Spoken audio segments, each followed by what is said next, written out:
Eu já comecei falando errado a hora, é isso mesmo? Eu falei 8h20? Ô, gente, não quero atrasar ninguém, hein? 8h28. Agora é 29. Na verdade, estava fingindo aqui para o Molica não pensar, chegamos atrasados mais uma vez. Era só um fingimento, viu, Molica? Mas fui pega no pulo, enfim. Vou ter de perder a sua amizade oficialmente pelo atraso. Bom dia, como diz aquele samba do Nelson Sargento, né? Ela diz que está no horário e eu finjo que acredito. Mas tudo bem, vamos em frente. Continue, por favor, fingindo que acredita quando eu digo que diariamente a gente chega às 8h20, tá bom? 8h29. Vamos lá então. Primeiro assunto: o presidente Jair Bolsonaro voltou a falar durante o fim de semana sobre possíveis rupturas em meio a uma crise entre os poderes e ameaças às instituições democráticas. Em Goiânia, o presidente ainda disse que existem 3 opções para o futuro dele: ser preso, ser morto ou ter vitória. Vamos ouvir. Digo uma coisa aos senhores: eu tenho 3 alternativas para o meu futuro: estar preso, ser morto ou a vitória. Podem ter certeza, a primeira alternativa, preso, não existe.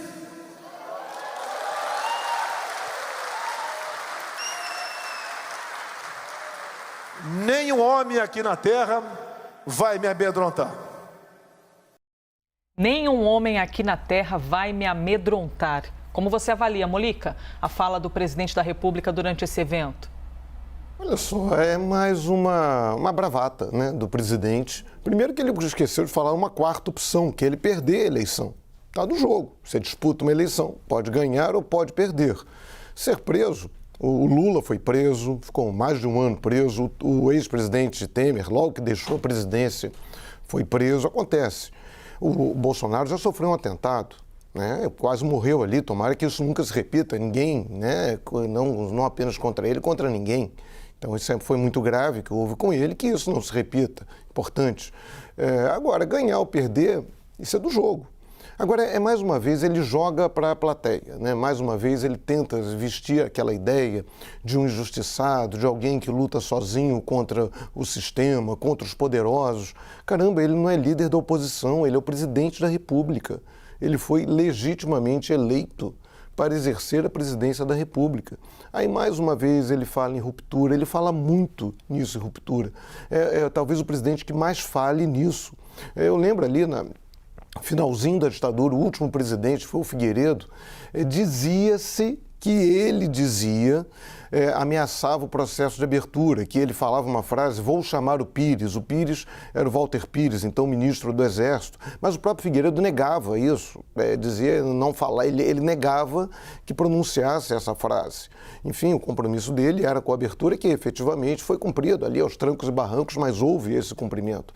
Então, o Bolsonaro insiste nesse tema da ruptura, insiste em se vitimizar, insiste em não falar dos problemas do país, insiste em não falar de inflação, insiste em não falar em desemprego, insiste em não falar de reforma tributária, insiste em não falar se haverá ou se não haverá calote nos precatórios, de onde virão os recursos para o novo Bolsa Família, como vai recuperar o programa Casa Verde e Amarela. Então ele não fala de governo, fala só externa essas preocupações na linha de incentivo à torcida como líder de torcida. Elisa.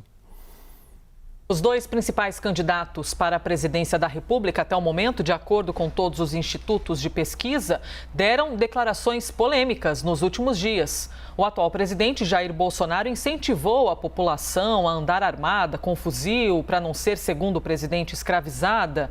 Bolsonaro ainda fez uma comparação da compra do fuzil com a compra de feijão. Já o ex-presidente Lula anunciou que, se for eleito, vai regular os meios de comunicação no Brasil, o que muitos entenderam como censura. Fernando Molica, esses extremismos de Lula e de Bolsonaro devem ser, de fato, os protagonistas da eleição do próximo ano? Olha, Elisa, eu acho que primeiro é importante relativizar quando se fala em extremos. Primeiro, foram ambas declarações infelizes, né? O Bolsonaro vem colecionando, essa história não tem feijão, compra em fuzil, isso é muito esquisito, né? É até uma declaração desumana levando-se em conta aí o problema da fome no Brasil, que voltou de uma maneira muito grave. Mas, enfim, o ex-presidente Lula também, essa declaração que ele não explica direito, essa ideia de controle da mídia também não foi uma declaração feliz. Mas é preciso a gente separar. Eles polarizam, são as duas principais lideranças políticas do Brasil, eles polarizam, mas não dá para falar em dois extremos. O presidente Jair Bolsonaro efetivamente é um extremista, ele está ali na extrema-direita.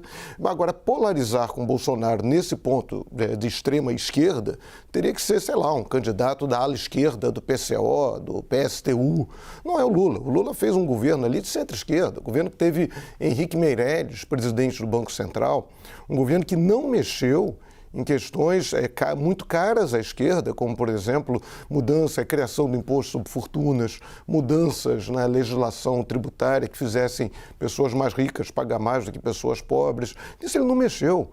Tanto que o pessoal cresce, o pessoal é criado meio filhote do PT, com muitos petistas inconformados com o que eles classificavam de conservadorismo do governo Lula. E não houve no governo Lula esse tipo de ameaça à quebra da institucionalidade. Lula uma vez implicou com aquele jornalista do New York Times que disse que ele bebia, queria expulsar o cara do país, mas isso não aconteceu.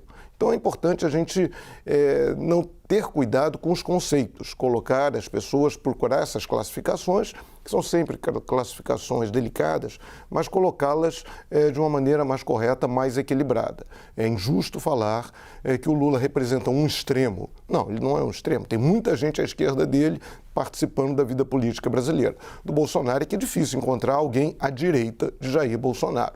E essa questão da regulação dos meios de comunicação, isso é claro, é uma questão delicada, representa um risco de censura, o Lula, naquela entrevista à rádio, ele aproveitou para falar também questão reclamar das críticas que ele sofreu, mas quando a gente olha no mundo, a gente tem regimes autoritários, como na Hungria, que é um governo de direita, como na Venezuela, que é nossa vizinha, uma ditadura de esquerda, que tem um controle efetivo sobre a mídia, sobre os veículos de comunicação, controle mesmo. Que isso vai em censura, ameaças, são questões graves.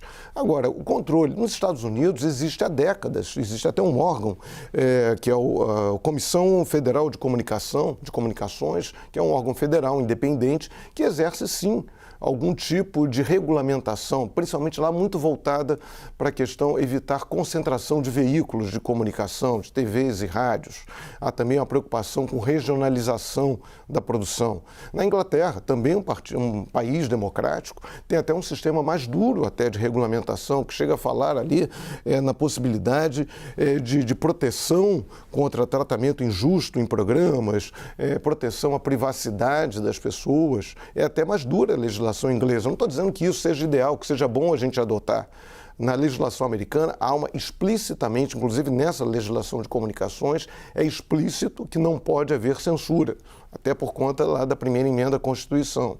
Mas, enfim, existem essas várias possibilidades. E seria importante que o ex-presidente Lula e o PT esclarecessem, afinal, o que eles querem. O que seria isso, a questão do controle, que certamente tem que passar pelo Congresso Nacional. E aí também é preocupante, porque muitas vezes, na possibilidade de preservar a privacidade, seja uma preservação de impunidade de parlamentares que não queiram aí ver suas falcatruas expostas pela mídia. É preciso com cuidado, mas é sempre preciso relativizar as questões. Não vamos comparar alhos com bugalhos. Elisa. Seguimos o Liberdade de Opinião e agora trazendo um relato sobre Roberto Jefferson.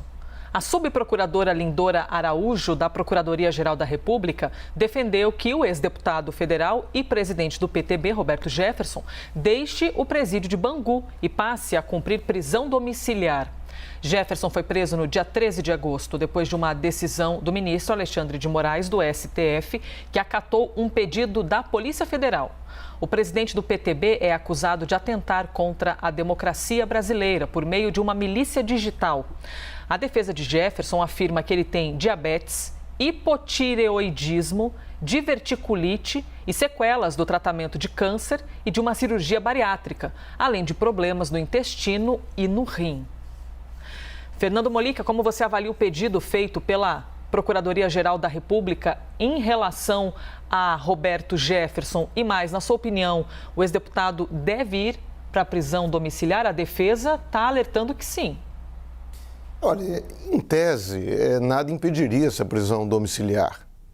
Enfim, no Brasil, a legislação brasileira diz que a prisão antes do julgamento, antes da última instância, né, conforme foi decidido pelo Supremo, em condições muito excepcionais. Ameaça, testemunha, risco de fuga, possibilidade de cometimento de novos crimes, enfim. Então, é sempre uma questão excepcional. Mas ontem à noite, eu conversei com o advogado do Roberto Jefferson, o Luiz Gustavo Cunha, e ele ressaltou o seguinte, que logo depois da doutora Lindora, subprocuradora, ter manifestado essa opinião, essa possibilidade de prisão domiciliar, o Procurador-Geral da República, o Augusto Aras, pediu o processo, pegou o processo dela. Então, ele pode reafirmar a opinião dela, que é num habeas corpus, que foi impetrado no Supremo Tribunal Federal, ou então pode mudar essa interpretação.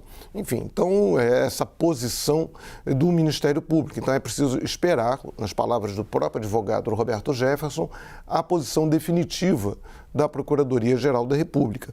Enfim, de qualquer maneira, o Roberto Jefferson ontem foi divulgada uma carta que ele mandou para a mulher, dizendo que ele não queria ir para casa se fosse para usar a tornozeleira. Perguntei isso ao advogado, ele disse, olha, o seguinte, a gente está pedindo a libertação dele, está pedindo até a anulação do processo, a gente classifica o processo de ilegal, mas é preciso esperar o que a Justiça vai definir. Primeiro esperar o que o Augusto Aras vai definir, depois o que a Justiça vai definir em relação a isso. Vamos acompanhar, né, Elias? Com toda certeza, estaremos aqui atentos e com mais desdobramentos. Na sequência, traremos aqui o assunto por liberdade de opinião. Molica, vou falar um pouquinho de Covid-19, do nosso ritmo de vacinação brasileiro aqui em relação ao coronavírus. A Confederação Nacional de Municípios, que semanalmente faz uma pesquisa para identificar quantas anda o ritmo de vacinação em todo o país, identificou o seguinte, que 44% das cidades brasileiras estão com problemas na aplicação da segunda dose. Um dos problemas identificados é que as pessoas simplesmente não estão comparecendo. Tem de voltar para tomar a segunda dose e o morador, o cidadão, a cidadã, simplesmente não aparece. O consultor da CNM afirmou ao nosso jornalismo aqui da CNN que existe uma negligência do governo federal frente ao problema e poucas ações de comunicação massiva para mostrar que é necessário tomar a segunda dose.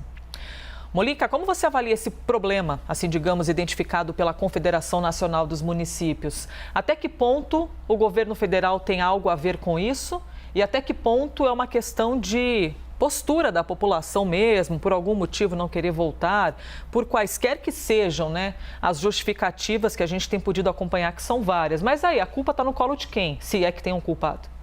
Olha, diante das suas perguntas, aquela antiga resposta em prova de múltipla escolha, né? Todas as respostas anteriores. Existe uma responsabilidade da população, de parte da população que não volta para tomar a segunda dose. A queda no número de mortes, queda essa que deve ser atribuída às vacinas, principalmente. Essa queda, as pessoas ficam com menos medo e esquecem que, havendo que essa queda só está ocorrendo, mas ainda é um número muito alto, mais de 200, 300 mortes por dia. Então é preciso tomar a segunda dose, e isso é uma questão importante. Em segundo lugar, tem uma postura do governo federal muito delicada. O ministro da Saúde, o Marcelo Queiroga, no início da gestão, ele tinha posturas muito mais firmes em relação ao uso de máscara, em relação à vacina. Ele separava, ele tinha cuidado para não brigar com o chefe dele, que é o Bolsonaro, mas ele fazia essas afirmações. Agora, na sexta-feira, ele voltou a dizer que é contra o uso de máscara, que é contra esses passaportes, né, adotados pela Prefeitura de São Paulo, pela Prefeitura do Rio, para permitir a presença de pessoas em locais que têm aglomeração. Isso é muito grave, porque isso passa um sinal para a população de que, não, isso não é tão grave assim, não precisa. Se o próprio ministro da Saúde está dizendo que não precisa. Não pode ser isso. Então é contra a obrigação? Então a gente, vamos lá, eu repito sempre, então vamos lá. Então eu também não quero sinal vermelho, não quero ser multado se eu passar no sinal vermelho, quero ter o meu limite de velocidade liberado, não quero usar cinto de segurança. As crianças, a gente é obrigado, os pais têm que dar vacinas nas suas crianças, aquela vacinação obrigatória e tradicional no Brasil. A gente está tratando de uma doença contagiosa.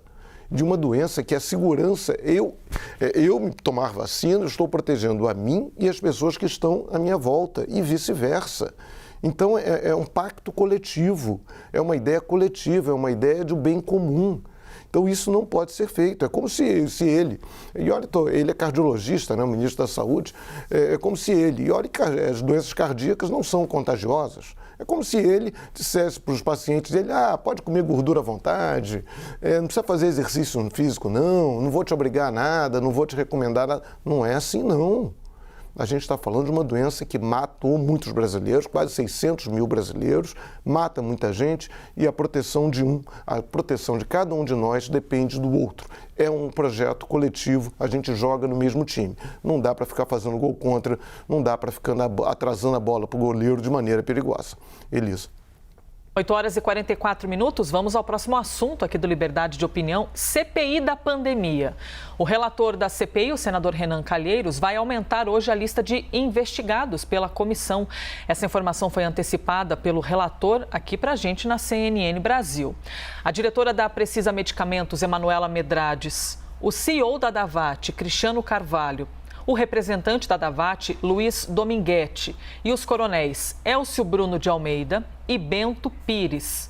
Todos os nomes têm relação com as suspeitas de irregularidades nas tratativas, nas negociações da vacina. Como você avalia, então, Molica, esse, assim, digamos, incremento feito pelo senador Renan Calheiros na lista de investigados pela CPI da pandemia? Olha, é normal, é até esperado que isso viesse a ocorrer por conta dos depoimentos dessas pessoas e da documentação que a CPI obteve em relação a elas. Foram depoimentos ali ou inconsistentes, ou cheios de falhas, cheios de buracos.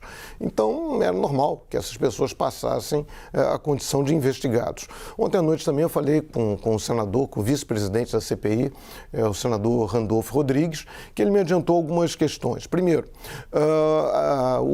esse motoboy que está previsto, que está o depoimento previsto, Ivanildo Gonçalves da Silva, ele entrou no Supremo Tribunal Federal para que ele não seja obrigado a depor. Aí eu fui dar uma olhada, aí em tese não foi a empresa, não foi a VTC-Log que entrou com esse pedido, em tese foi o próprio réu, ele que tem que entrar. Aí eu fui dar uma olhada no advogado dele, para saber se é um advogado conhecido. O motoboy, de modo geral, são pessoas humildes, que ganham pouco, enfim. Então o advogado dele, o Alain Diniz Moreira Guedes de Ornelas, ele foi advogado, veja só, do Fabrício Queiroz, ele atuou também na defesa, está lá o nome dele em processos que envolvem o Fabrício Queiroz, ele atuou também em processo no STJ, no Superior Tribunal de Justiça, que envolve o Adriano da Nóbrega, aquele miliciano aqui do Rio, que foi morto na Bahia no início do ano passado. Então, assim, é um advogado experiente, acostumado a trabalhar em tribunais superiores, que está defendendo, que está querendo impedir o depoimento desse motoboy. Agora, se esse motoboy conseguir não depor, aí a CPI, de qualquer maneira, vai ouvir um outro motoboy, também dessa mesma empresa, o VTC-Log, esse outro motoboy, que ele foi o Márcio Queiroz de Moraes, que no sábado o Jornal Estado de São Paulo publicou um depoimento dele, uma entrevista com ele, que ele disse que com frequência ia a agências bancárias sacar valores em espécie da conta da VTC-Log,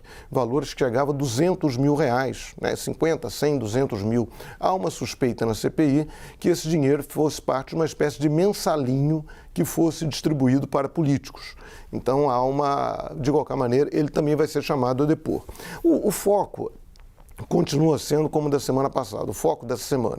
Pegar esses contratos da Precisa Medicamentos, os contratos que envolvem a VTC-Log, a gente viu aquele banco que não era banco, aquela confusão toda, e tentando afunilar, a apurar as responsabilidades, as eventuais responsabilidades do Ricardo Barros, que é o líder do governo na Câmara dos Deputados. Um dos depoentes essa semana, que é o Marcos Tolentino, que seria o verdadeiro dono daquele banco, que não é banco, é uma pessoa muito ligada ao Ricardo Barros, então a CPI está tentando fechar esse foco.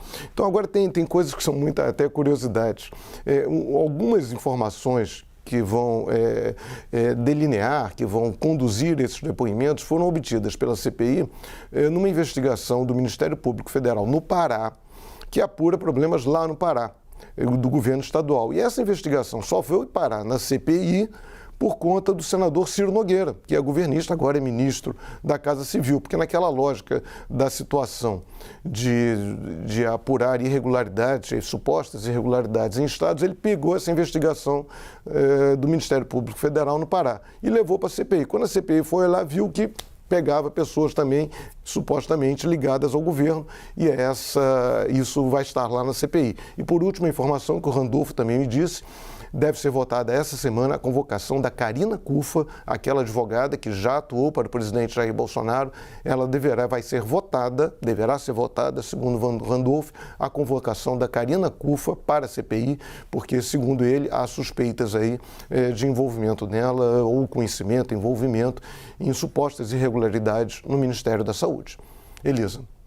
Fernando Molica tocou o alarme aqui de fim do tempo, viu? 20 minutos de quadro, chegamos ao fim, encerramos por aqui, mas amanhã estamos aqui novamente. Obrigada. Obrigado, bom dia a todos e ótima semana para todo mundo. Aí, para todos nós.